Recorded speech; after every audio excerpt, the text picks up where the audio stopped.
Welcome back to Eurosport's coverage of the first round of this 2015 World Touring Car Championship. We've had all the action from race 1, and now the mechanics working hard to prepare the cars for race 2. I think we're going to go down to the pit lane. Frustrating start for you, Tom. What happened there? Well, frustrating. You know, those things happen in motor racing. A small mechanical failure. The hose went off. We changed the turbo, and it just fell off. So I lost power since lap 2. Everybody was passing me on the straight so easy, so I thought, oh, it's going to be a difficult one. And then something like lap 4 or 5, I completely lost power. It was useless to go on. I pitted, they repaired, I checked if the car was fine, my lap times were very strong, so at the end, the last 2 taps I just pitted in. I know my car is good for race 2, so I'm confident, no problem. And sounds like you will be quick as well, and you're sitting in second position, second on the grid. What's your strategy? Well, it's of course to try to make us points as much as possible. I think there's a small possibility for a trophy if I can the car home safe, and if they fight a lot behind me. I think everybody is a little bit hot always at the beginning of the season, so let's hope that everybody is fighting for themselves and not working together, and that I can have the benefit out of that one, because it would be nice if I can bring a trophy home after this failure of race 1. And hopefully, if it's a little bit like race 1, then you probably will have some fighting behind you, so they can get up to mischief and you can keep your elbows wide and stay up there. I always have my elbows wide, so it's not easy to pass me. I mean, if I see they're a lot faster, it's useless try to block them, especially in the beginning of the race. But then at some stage, I think if the tires get older, everybody has the same difficulty. So then I would try to make myself very wide and see where I can end up. Top 5 is possible, no problem. You've got Stefano sitting right behind you. What's that like for you? Stefano's back in the championship, wild guy. I mean, I know him already for 10 years, good guy, honest fighter, but also very, very wild. I mean, I'm not going to tell you now, but because then somebody will tell him, but he's okay. He's okay. Don't worry. Enjoy. So, Tom Coronel talking about Stefano D'Aste there. Plenty of secrets by the sound of things. We'll have to get Alexandre Le Gouy onto that, try and prize those secrets out of him. This is Tim Coronel, his brother, tweeting something amusing. So the Citroens are built incredibly strongly because Mehdi Benani's car, not a scratch to it. Mehdi, a disappointing race for you? No, really not. I'm smiling because I do my race. I try to push as a maximum I can. It's my first race with the Citroën. Really, I am smiling because I do a great race. I try to overtake a lot. After what is around the race, I cannot control. So there are people there, there are stewards, there are everybody. I cannot say, but my race was perfect. I'm not sure Rob would be particularly happy with you. I think he pushed me on my back. You can see the bumpers. And when you push somebody in the back, it's more dangerous. And the second overtaking, I was inside. And when you are inside, the person knows. Somebody is inside me, I know that he is inside. I will not close like the normal trajectory. But this is what happened. But in any case, my race, I tried to learn a lot with the car. My speed was okay. I think I had the fattest lap times until the middle of the race. So it means we are going on the good way. And the contact didn't damage the car at all? It looks pretty clean. Yes. Well, contact, you know, I also had the contact when I see it's on my back. And on my back I cannot do it. And it's Rob Huff who has done. But this is the steward's problem, this is not mine. Okay, let's see if we can do it again in race 2. Yes, thanks. So was there an element of payback in that, Matt Neal? We're going to stay in the pit lane, I think, but I want to quiz you on that, because from what Mehdi Benani was saying, there's an element of payback there. He's almost justifying it with saying, revenge is sweet, but revenge is worse than the act itself. But 2 wrongs don't make a right. They definitely don't, as I've always been told. Well, but yesterday, it's a good job Hugo he and doesn't. I had a discussion about the fact that things come in what threes. Hugo's got to say. And this is exactly what we didn't want to happen. But that should be it by now, surely. Yeah, I wish I could answer. I don't know what to say really. It's the second time I lose the brakes here in 2 days. So yesterday's shoot was okay physically, but today I really hurt my hand because it was frontal and didn't have much gravel to stop me. So hit the pretty hard. Thinking that you need a new car. What have you done to your hand? I think when there's a frontal crash, you try and put your hands around your belt, sort of, to hold something. But I guess with the impact, my hand just punched the steering wheel pretty much, which is why it's completely crooked right now. So yeah, I'm not sure what I have. I think probably sprained my thumb or something like this. Should be okay for Marrakesh, but don't really want to go to Marrakesh with no brakes, do I? So we'll see what happens. I'm so sorry, Hugo. So Hugo Valence obviously walked under a ladder, smashed a mirror, or had a misdemeanor with a black cat over the last week because he's had plenty of bad luck. We're going to head for a commercial break. Race 2 still to come.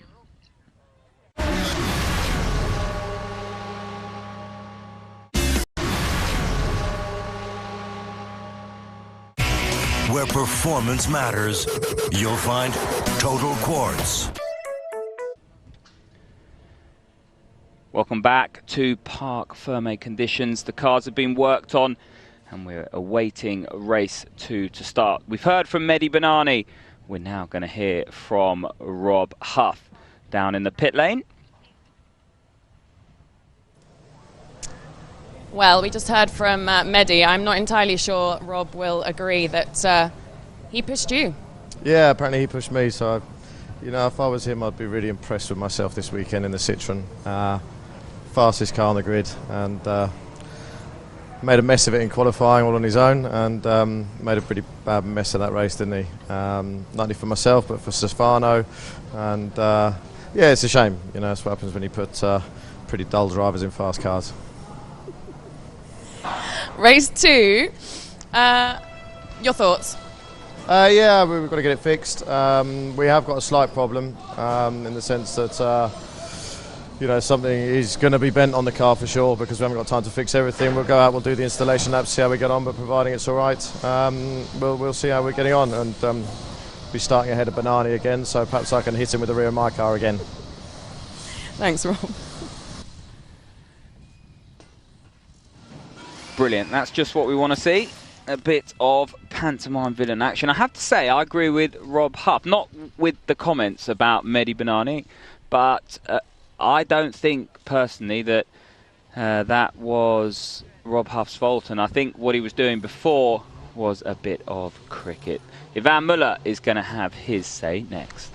I'm going to quickly grab a word with Ivan Muller before he puts his helmet and gets back in the car. Just finished the conversation he's having. Ivan, really important to get down the inside at the first corner there and have a bit of touching with Pachito.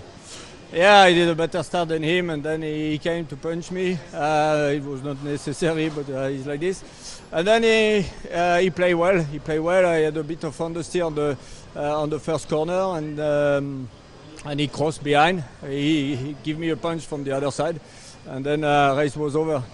And for race 2, you're making a few tweaks to try and get yourself up there? It's a bit of a lottery, race 2 always. It depends on the traffic, if you take the good option, and we'll see. And how is it inside the car? Very, very hot. Is that hot outside? It's more than hot. It's more than hot. It's a microwave. Thank you very much.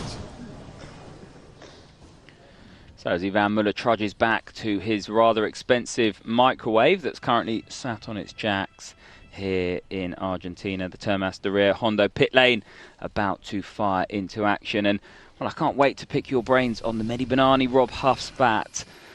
I think we're going to have another interview, Matt, but I'm dying to get out of you what you really think. I'm down here with Dushan, the tallest man in the world. Dushan, you told me yesterday that if you were in lots of pain, you were going to stop. You didn't stop. Yeah, I don't know what I'm doing down there since the several laps. First, maybe from the third lap, I thought, okay, this lap I will stop. Okay, this second lap I will stop, and I swear I think that 3 or 4 or 5 laps before the end, I thought I'm going to die for sure, because the pain starts to be so much. If you can see, I was braking only from this position, so it's really, really bad angle, and I didn't have the good feeling with the car, and I'm starting to lose, to be really tired, and I don't know. Now I feel like I'm going to war not on the race, but we will see. Again, I will try, and we will see. I was not so fast on the beginning. I was pretty close to everybody in front, but after that I started to go down. So I will see. Maybe I can get some point for the independent, and I will try to at least to do the 70% of the race. What is happening to fix the situation? I don't know. I think that for the next race, maybe they will allow me to put a new seat in the car and the new brackets and a new position for the pedals. And we need to solve this problem. Otherwise, it will be really dangerous for me and for everybody. Thank you very much. Thank you, Dusan. There you go, Dusan Borkovic, the tallest man in the world, according to Alexandre Le Guy. I love her even bigger intros. than you, isn't he, I Matt? love her intros. They're just priceless. No, it's a real challenge for Dusan Borkovic here this weekend. He's been incredibly brave, and we hope that he gets his issues sorted. As the drivers get strapped into the cars, I should say, we have one more commercial break, and then it is race 2.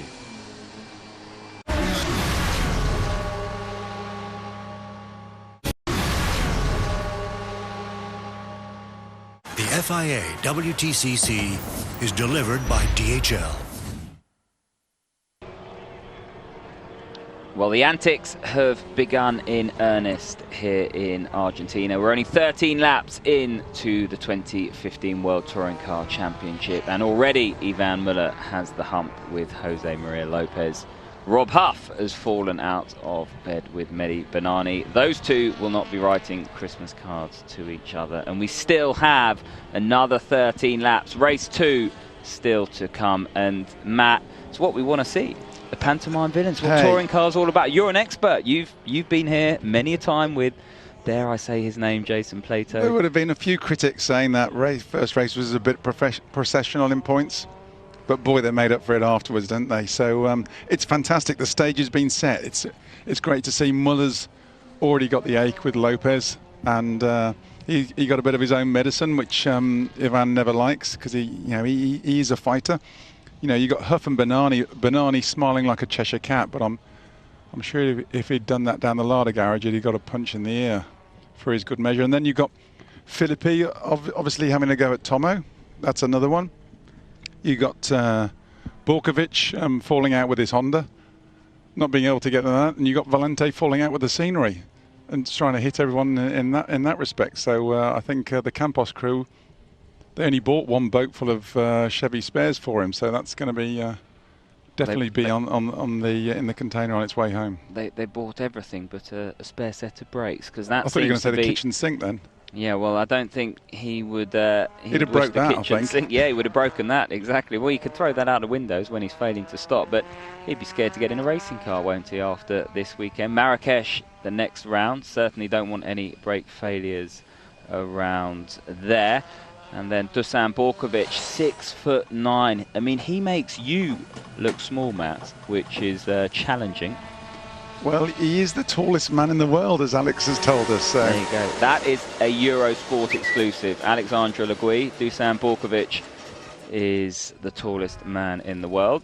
You're looking at our Twitter feature new to the Eurosport 2015 coverage. Tom Coronel talking about his problems in race 1, and they are cured for his front row start here in race 2. You can get in touch with us at Tom Gaymore, TomGaymor, and at Matt Neal Racing, at FIA WTCC also, and use the hashtag #OverTheLine if you have any comments on the Mehdi Benani and Rob Huff spat, or has Ivan Muller rightly or wrongly fallen out with Jose Maria Lopez after race 1. Get your thoughts into us. They will feature in the web program that we've got on FIAWTCC.com that will be on tonight. I'm just spotting there, Tom, Rob Huff's car's not left the pit lane. No, heartache for the Brit. And the pit lane, I can't see the lights. Have the red lights fallen the way it works. With any race procedure, you have a set amount of time before you have to be on the grid, and we hope and pray that Rob Huff can get out. If he can't, well, what was so promising for Rob Huff, he was fastest in the first element of qualifying yesterday. He had a spark plug problem, didn't he, that caused him all kinds of problems in Q2. Didn't make it through to Q3 because of that, and then had that spat with Mehdi Banani in race 1.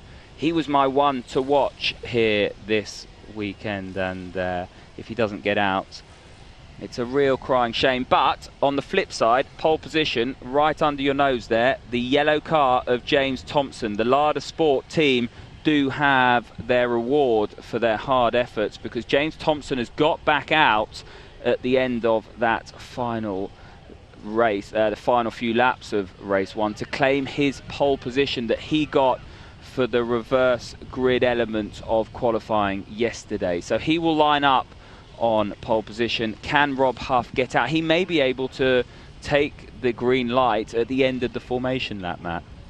Well, I mean, the main thing is that they've got Tomo out on the pole position, but I just hope that car isn't damaged too much from the contact with Filippi earlier on. But two Chevys there, both the Campos cars. It's not a good weekend for Campos, is it? No, Campos originated in single-seaters. They are in action in GT2. I mean, Tom, they have got two young buck drivers. That the total age of their driver lineup is only 42 years old. So, brilliant. You know, I could make a comeback. Let's go through the grid. James Thompson, look at that in the Lada Vesta. Tom Coronel alongside him. Stefano D'Aste in his pinstripe race suit. If you haven't seen that, go on the internet and have a look. Then it's Gabriele Tarquini. Tom Chilton is in 5th with the Honda of Thiago Montero. Then it is Marc Quinqui in his factory Citroën. Came back from all kinds of different woes in race 1. Sebastian Loeb is alongside him. Then it is Muller and Lopez. The needle has begun between those two. Rob Huff is 11th alongside Mehdi Banani, Dusan Borkovic, Demoustier, Ricard Rydell and Michelis in 16th place. And Michelis came right from the back to win the Independence Trophy. One to watch in this. He did that in race 1. Hugo Valent and Filippi. Well, Valent won't compete. Will Filippi get out in the other Campos car? We'll have to wait and see. So who's your pick for this race, Matt? The reverse feature does give us something to talk about. You know, you've got to go with Lopez, haven't you? I know he's starting in 10th, but the guy is just on fire. I mean, any of those factory Citroens, but Lopez just, he did it from 10th last year, and I've got confidence. The guy is on such a high at the moment. He's certainly hooked up his home knowledge. He knows the circuit. If I was a betting man, which I'm not, I could happily take today. Your money for you if you want, Matt. So we're going to head for a short commercial break. The cars are on the grid and the action is about to begin.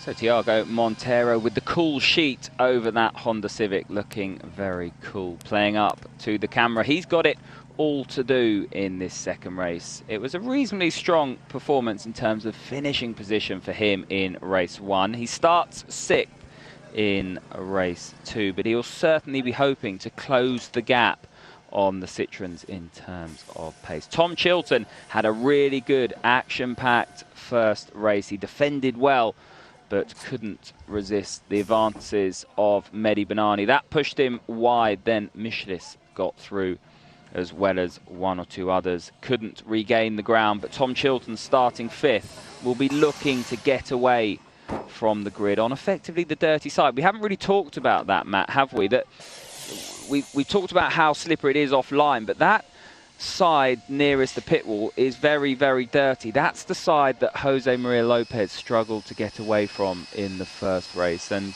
certainly this is Gabriele Tarquini on 4th. You'd expect the even numbers to get a better start than the odd numbers. Well, now I would down the back end of the grid where they're exiting turn 14, but up the front end of the grid they're sort of moving back over towards to take the left-hand line for turn one. So I would imagine Lopez would have been in the pound seats for the first race, and so it was just a cracking start off Muller. I think with the temperatures and everything, Lopez was getting a lovely shot of Daste's overalls there, his pinstripe suit. I think he's got a wardrobe full of those.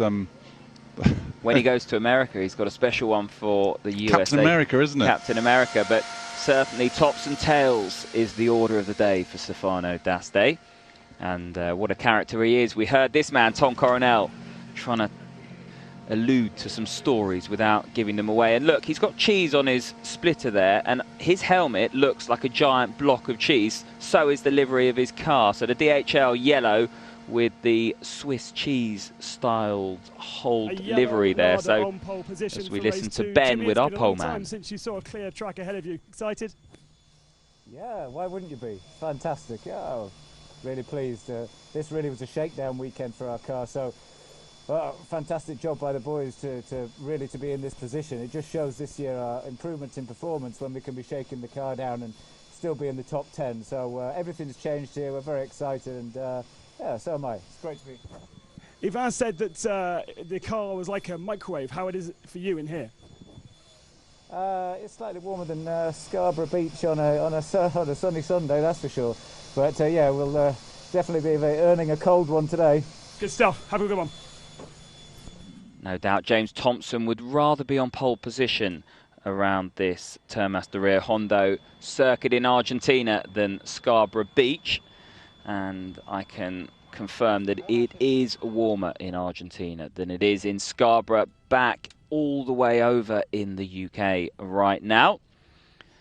Anyone watching in Scarborough, you can confirm that. Feel free to do the same. James Thompson has his door shut. Now, his car wasn't effectively performing as well as Rob Huff's during qualifying. They've had the engine out, they've made some changes. Will he have the pace to make it count for race 2? He is on pole with that DHL liveried car of Tom Coronel alongside him in second. Then it's Stefano Daste in the pinstriped suit.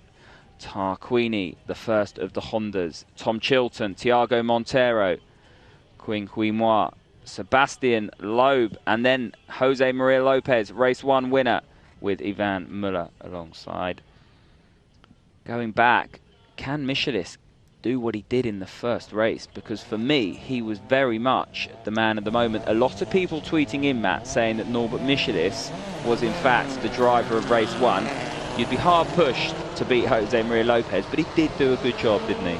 Michelis had some spectacular performances and races last year. So, well, he has over the last 2 years. He's been a real up-and-coming young driver who's got a bag full of experience under his belt now. He's a real good all-round package, but it'll be interesting to see how Tomo was on the back foot yesterday in qualifying. You know, his car was brand new. A lot of the pre-season testing's been done in Huffy's car.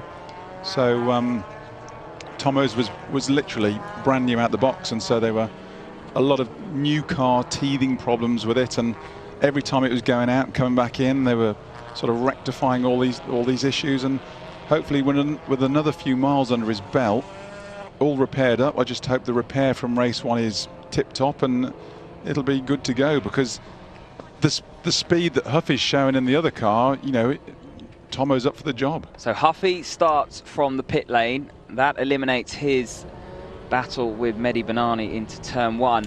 Everyone's itching to know whether or not Ivan Muller is going to repay the compliment that Jose Maria Lopez paid him in race 1. Let's listen to Tom Coronel on this formation. That behind me, he just got out of the car in race 1 and he fainted. So it's going to be very hot, but yeah, I'm reasonably confident. Race 1 I had a problem, but for race 2 it all seems solved. Made a quite radical setup, so I think if people are fighting a little bit, there's a good chance for bringing a trophy home. Argentina, the first race. Woo! I'm happy I'm here. Thanks, of course, to my sponsor. It was a tough winter, especially after the Dakar, but you know, another season. I believe this is season 11 for me in the World Touring Car Championship. So so I know also quite a lot of the drivers. James Thompson in front of me, and behind me Duster. Let's wait and see.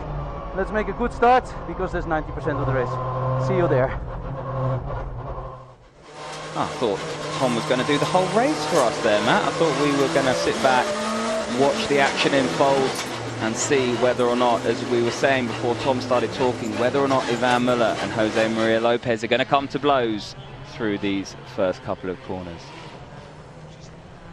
I was just looking at his helmet, and he looks like he's got the air-fed attachments on the top, and they're not using it this weekend, whether they've not had time or whatever, but it's one of the hottest races of the year, and he's not got his cool helmet all rigged up. Well, it's painted as a block of cheese. Either that or he's a hardcore Dutchman. Exactly that. It'll be a runny cheese by the end of the race weekend. It will have melted. Cars lining up on the grid here in Argentina.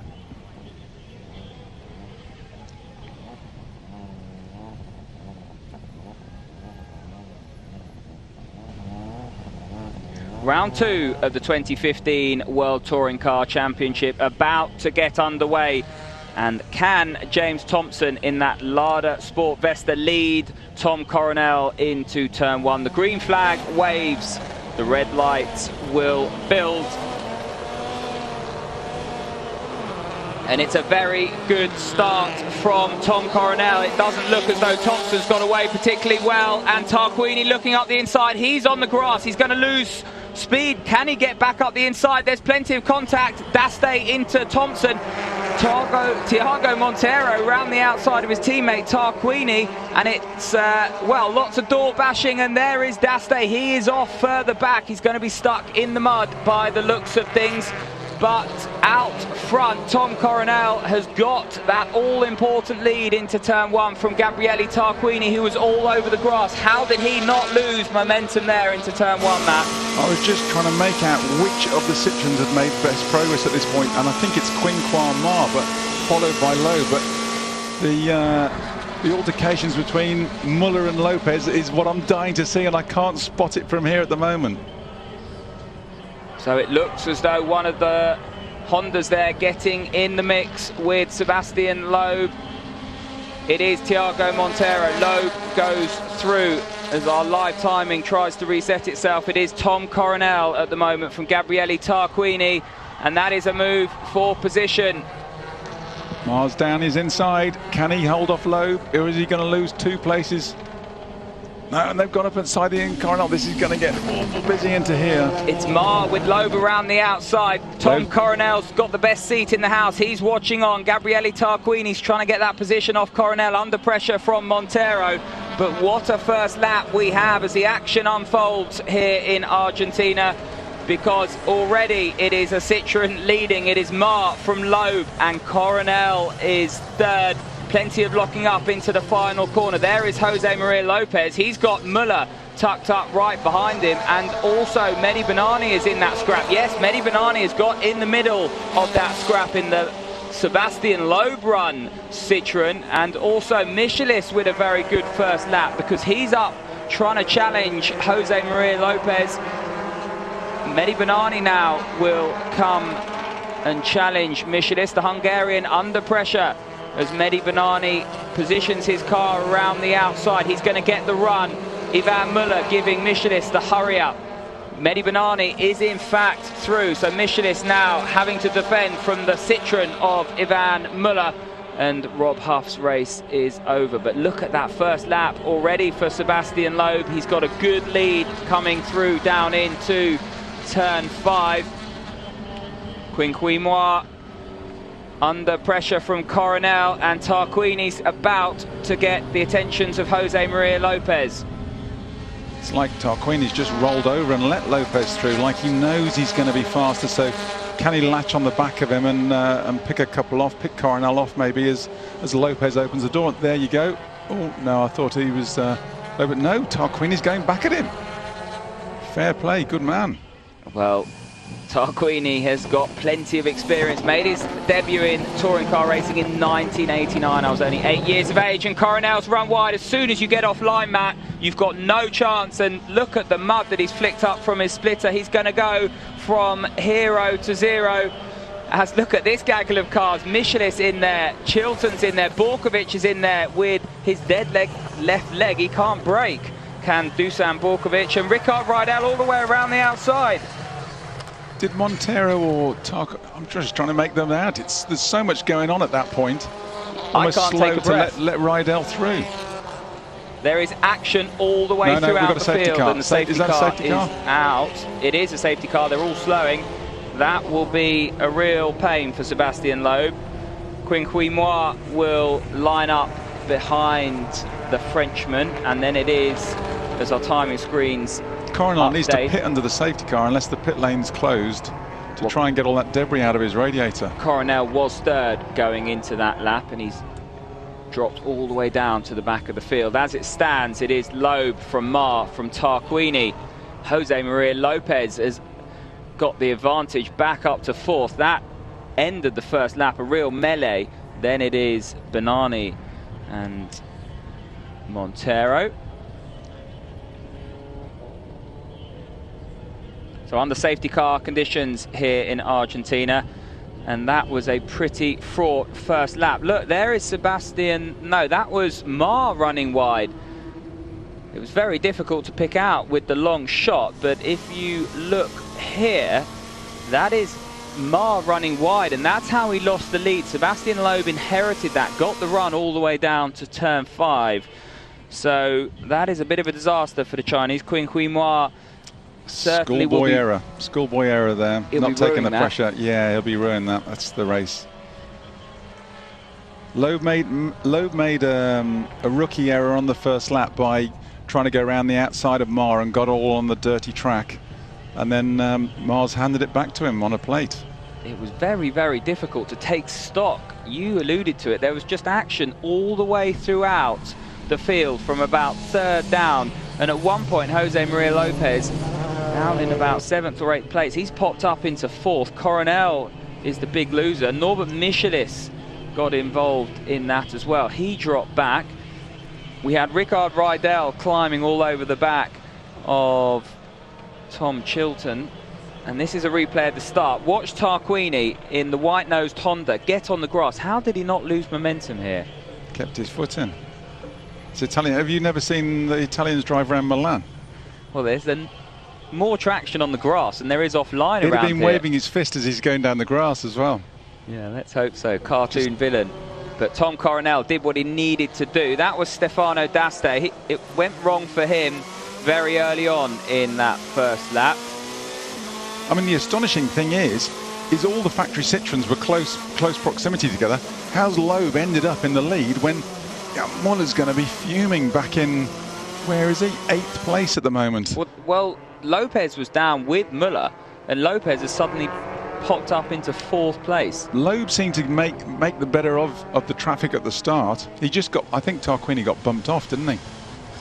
But yeah, Loeb made the better progress, and while Lopez and Muller they just got bottled up in the middle of that pack, and then Lopez seemed to squeeze through a couple, and he's left Muller back there, managed to put some air and some people in between him there. Right, Coronel's finally come into whether his engine was overheating. Let's hope it's not done it too much damage. Well, there was so much grass cutting from Coronel's car. He had to come in because that car would absolutely overheat as this race unfolds if he hadn't.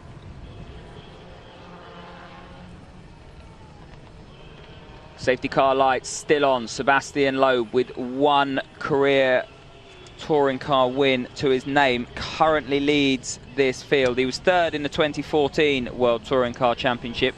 Not a bad return for somebody who's in his first year of motorsport.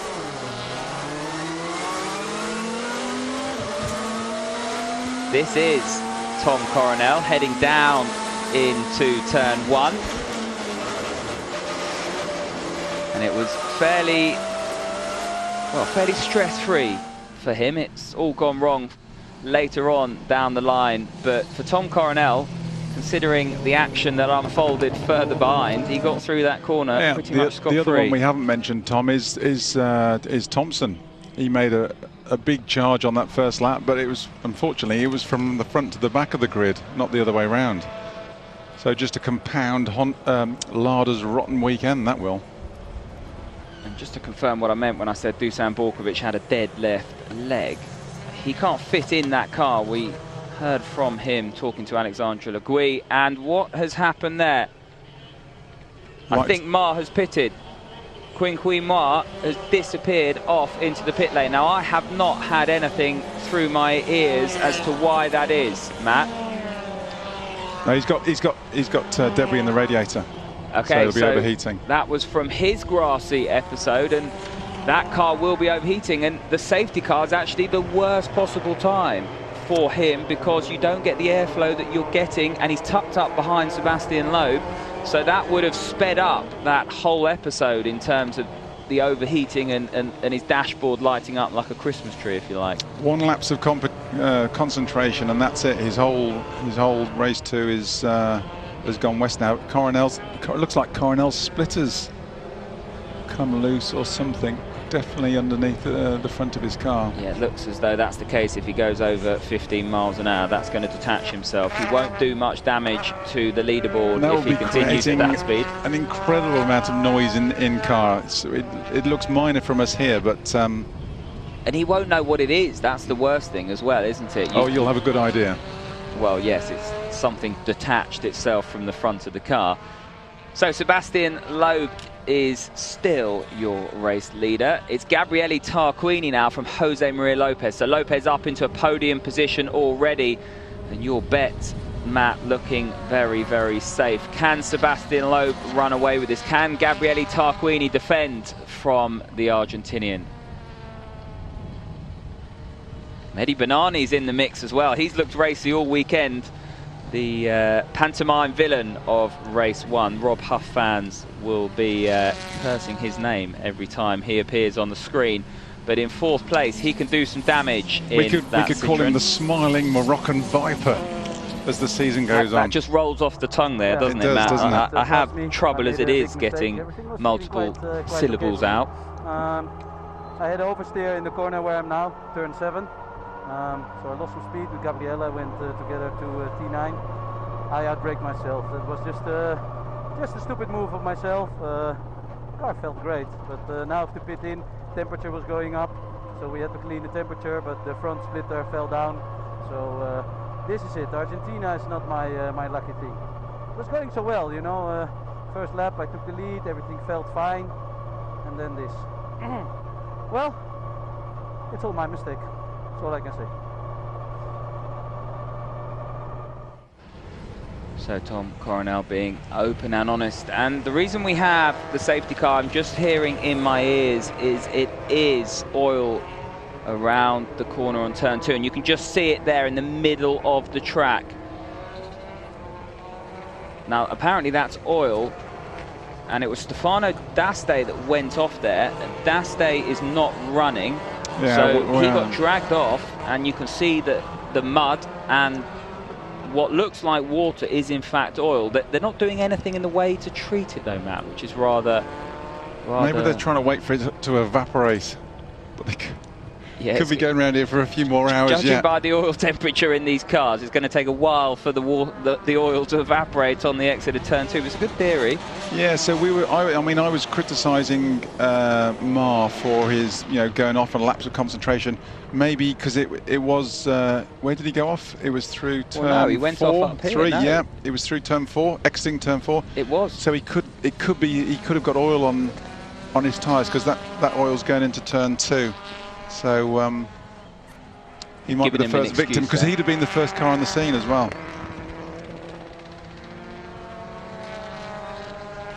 So the safety car lights are off here in Argentina, which means we're about to go racing. Sebastian Loeb will bring the field around, and he's got to judge it, Matt. This is certainly a skill that he's only had a year's worth of practice.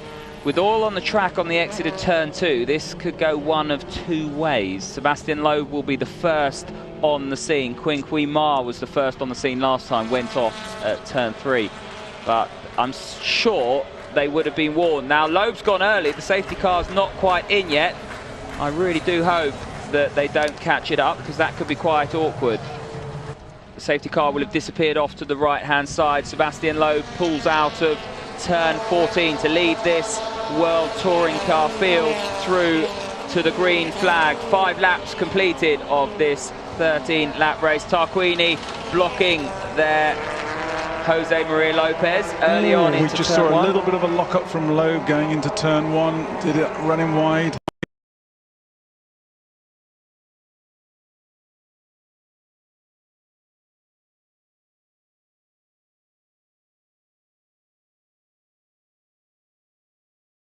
Maria Lopez has certainly been the man at the moment, and Tarquini will be aware that it is Lopez behind him, and look, Lopez has got to run. The speed of that Citroen, I mean, Tarquini is always a fighter, he's always pushing forward, and he has fought back at Lopez on this one. Let's see if he can do the switchback cut onto his inside, but I think he didn't defend. Lopez has got, yeah, he couldn't. How do you defend on a straight? I think he was looking for a weakness as maybe Lopez to run a bit deeper into the corner, which he did before the safety car came out, and Tarquini had him back, to be fair, but no, it was a good clean move that time. And sorry to be the bearer of bad news, Gabrielli, but one Citroen will turn into another. Ooh, and look how many loose. go wide. Yeah. But Montero's now got a Citroen all over the back of him, and Muller cannot make that move stick. We've seen 1 or 2 drivers. We saw Coronel going off there from 3rd place in race 1. It's that wide line. Loeb did exactly the same. Literally, if they seem to put a wheel off that racing line through a couple of these corners, it is absolutely like ice. The camber's not going to help through that corner either. It kind of falls away from you. So we saw Tarquini unable to defend from Lopez. Can Montero defend from Muller? And Tarquini has Mehdi Benani, I should say, behind him. I got distracted by Dusan Borkovic's windscreen. Look how much mud he has got all over the back of that Honda, and Chilton's he's gone wide. Good move from Chilton. Yeah. Saw the opportunity, got his elbows out, and Dusan Borkovic could do nothing to defend from the Real Motorsport driver. The Brit through now and up into 8th place. Rydell's trying to capitalise on his Borkovic is. He's just unsettled a bit at the moment, so oh! That's a good save through there, but well, it's ripped the whole front of the car off, so that is day done for Borkovic. What's your take on that, Matt? Rydell just managed to slide it up the inside. Borkovic just seemed unsettled, whether it's anything to do with his leg and how it was, he was distracting him, but he just dropped to wheel off, and then the rest was history. But he did well to hold on. I was worried he was going to come back and cross in front of the other cars. This is now Montero trying to keep Muller behind, and Muller doing what he does best, just putting the Honda under pressure, and Montero kind of just skated off all by himself there. Ivan Muller didn't really have to do too much to get past that Honda Civic, because Montero just dropping away. And look, you can see the mechanics, how hot they are. You can just imagine how hot the drivers are. Did you see? It just looked sweltering in that Citroen garage. They're looking on, and it is Sebastian Loeb that's leading, but that was Jose Maria Lopez's partner looking on, and it's her man that is second. Gabriele Tarquini is going to have Mehdi Benani in close quarters ever so soon. There is the battle I'm talking about on screen, Tarquini and Benani. Then it is Ivan Muller and Thiago Montero. They're rounding out the top 6. Michelis now back up to 7th. He's come from the back, got up, fallen off, come back from the back. So Norbert Michelis leading that all-important Yokohama Trophy standings for the independent runners. And we're looking at Benani and Tarquini, and Benani certainly the man to watch.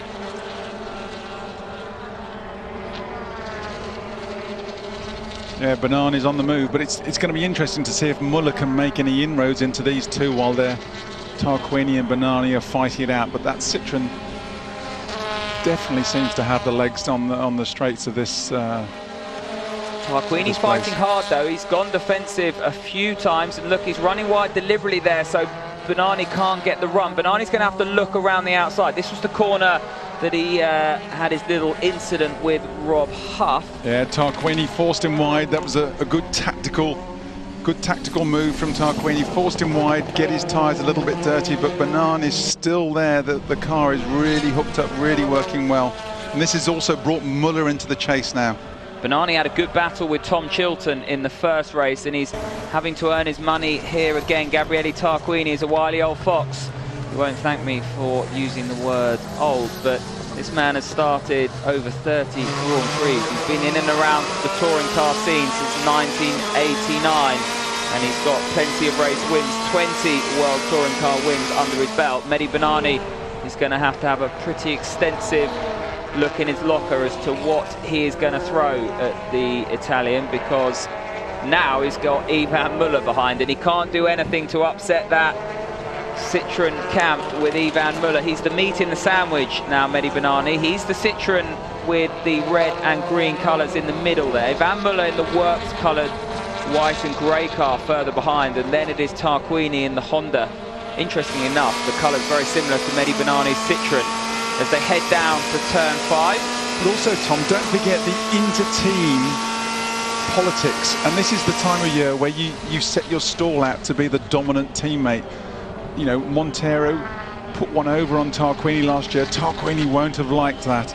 So the fact that Montero's languishing back in 6th place at the moment, if Tarquini can finish on the podium, get Honda's first podium of the season, that's going to be a little one-upmanship for the Italian. So he's going to fight awfully hard for this position. Well, the two teammates playing catch-up at the moment, certainly Ivan Muller with Jose Maria Lopez, and as you said, Montero trying to catch up to the back of Gabriele Tarquini, who is leading this battle for 3rd place as it stands.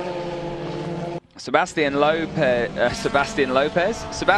is leading by over 1.5 seconds from Jose Maria Lopez, the Argentinian race winner from earlier on, trying to close that gap to the Frenchman, and Gabriele Tarquini doing his level best to hold up Mehdi Bernani and Ivan Muller. Ivan Muller up the inside, Matt. Yeah, Muller's going to pounce. Oh, that's a Bernani getting a little bit of his own medicine there, I think.